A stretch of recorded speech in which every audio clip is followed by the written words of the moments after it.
കഴിഞ്ഞ ദിവസം ഹർത്താലിനുണ്ടായ കുറെ അക്രമ സംഭവങ്ങളെ കുറിച്ച് ഒരു വീഡിയോ ചെയ്തപ്പോൾ തീർച്ചയായിട്ടും ഞാൻ അന്ന് പറഞ്ഞിരുന്നു ഹർത്താലിനെ അനുകൂലിക്കുന്നു, അതിന്റെ ആശയങ്ങളെ അനുകൂലിക്കുന്നു. പക്ഷേ ക്യാൻസർ രോഗിയെ തടഞ്ഞതുൾപ്പെടെയുള്ള കാര്യങ്ങൾ അംഗീകരിക്കുവാൻ സാധിക്കത്തില്ല.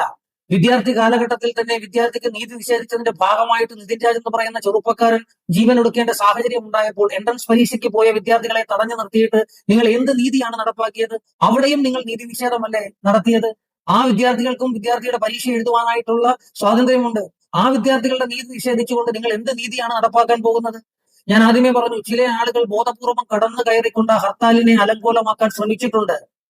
അത് പോലീസിന്റെ തലയിലേക്ക് കെട്ടിവെച്ചിട്ടോ ഭരണസിരാകേന്ദ്രങ്ങളുടെ തലയിലേക്ക് കെട്ടിവെച്ചിട്ടോ ഈ സമൂഹത്തിന്റെ തലയിലേക്ക് കെട്ടിവെച്ചിട്ടോ കാര്യമില്ല.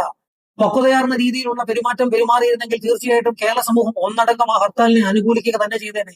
ഇന്ത്യയുടെ നീതിന്യായ വ്യവസ്ഥയിൽ ഇന്ത്യൻ ഭരണഘടന പറയുന്നത് നമുക്ക് സ്ത്രീകൾക്കും അതേപോലെ തന്നെ വൈകല്യമുള്ള ആളുകൾക്കും കൂടുതൽ പരിരക്ഷ നമ്മൾ നൽകണമെന്നുള്ളതും കൂടുതൽ പ്രാധാന്യം നൽകണമെന്നുള്ളതും പറയുമ്പോഴും ഒരു അംഗവൈകല്യമുള്ള ആളിനെ വഴിയിൽ തടഞ്ഞു നിർത്തിക്കൊണ്ട് ഹർത്താലിൽ പങ്കെടുത്ത ചില വിവരദോഷികൾ എന്നേ പറയുന്നുള്ളൂ. ഞാൻ ഹർത്താലിനെ മുഴുവൻ ആക്ഷേപിക്കുന്നില്ല, ഹർത്താൽ നടത്തിയവരെ ആക്ഷേപിക്കുന്നില്ല. ചില വിവരദോഷികൾ അദ്ദേഹത്തിന്റെ കരണം അടിച്ചു പൊളിക്കുന്ന ഒരു സ്ഥിതി ഉണ്ടായിട്ടുണ്ട്. അതിനെയൊക്കെ ന്യായീകരിച്ചുകൊണ്ട് ഇപ്പോഴും വർത്തമാനം പറയുന്ന ആളുകൾ എന്നിൽ ജാതിയും മതവും പറയുന്നുണ്ടെങ്കിൽ തീർച്ചയായിട്ടും ജാതിയുടെയും മതത്തിന്റെയൊക്കെ കൺസെപ്റ്റ് കുറെ കാലങ്ങളായിട്ട് ഞാൻ തിരിച്ചറിവ് തുടങ്ങിയ കാലം മുതലേ വിട്ട കാര്യങ്ങളാണ്. എനിക്ക് ഒരു ജാതിയോടും ഒരു മതത്തോടും യാതൊരു തരത്തിലുള്ള അനുകമ്പയും ഇല്ല, യാതൊരു തരത്തിലുള്ള വിരോധവും ഇല്ല.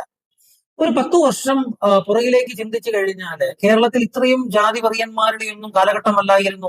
ഇപ്പോൾ ചില ആളുകൾ, അതായത് ഏത് സമുദായം എടുത്താലും ഏത് ജാതി എടുത്താലും ഏത് മതം എടുത്താലും മതത്തിന്റെയും ജാതിയുടെയും കാർഡുകൾ നിരത്തിക്കൊണ്ട് ആളുകളെ സംഘടിപ്പിക്കാൻ വേണ്ടി വെറുതെ കുറെ മനുഷ്യന്റെ മനസ്സിൽ വിദ്വേഷം ഉണ്ടാക്കാൻ വേണ്ടി ജാതി കാർഡുകൾ നിരത്തിക്കൊണ്ട് ഇറങ്ങുന്ന ആളുകളുണ്ട്.